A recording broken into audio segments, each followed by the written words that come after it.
Direction le Maroc avec ce délicieux tagine sucré-salé. Si comme moi vous aimez le sucré-salé, testez-le, il est vraiment délicieux. Merci à Aïcha pour la recette et surtout, c'est un tagine qui est très rapide puisque nous allons utiliser l'autocuiseur pour la cuisson. Alors, on va commencer par mettre notre huile d'olive ainsi que notre viande. Essayez d'avoir de la viande avec des os, ça a plus de goût. Pour les épices, nous avons une cuillère à café de sel, curcuma, du gingembre, du poivre et de la cannelle. Donc, on mélange bien.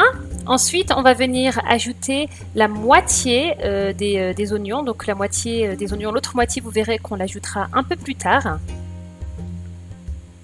On couvre d'eau et on va laisser cuire pendant une vingtaine de minutes.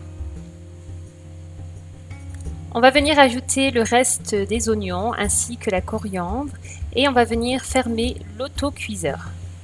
Donc mon autocuiseur, il me faut environ 30 minutes pour que ma viande soit cuite. Ça dépend vraiment de votre autocuiseur. Avant de fermer, je vais venir mettre le safran qu'on a mis préalablement quelques secondes chauffer sur le couvercle de la cocotte. On ferme. Dans une casserole, on va venir mettre nos abricots ainsi que de la cannelle en poudre et des bâtons de cannelle, du sucre et on va laisser cuire. Vous allez voir que ça va caraméliser. Une fois que c'est prêt, on enlève et on va venir placer dans la même sauce nos ananas. Voilà, la viande est cuite. On va venir prendre notre tagine et s'en servir pour la présentation. Vous pouvez aussi utiliser une assiette. Vous verrez que j'ai ajouté des amandes que j'ai émondées avant et fait cuire dans de l'huile, ainsi que des graines de sésame.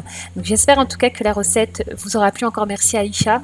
Ça faisait très longtemps que j'avais envie d'apprendre à faire ce tagine et voilà, c'est chose faite. Alors n'hésitez pas à tester la recette et à me laisser un petit commentaire. Prenez bien soin de vous et à très bientôt pour une nouvelle vidéo. Bye bye.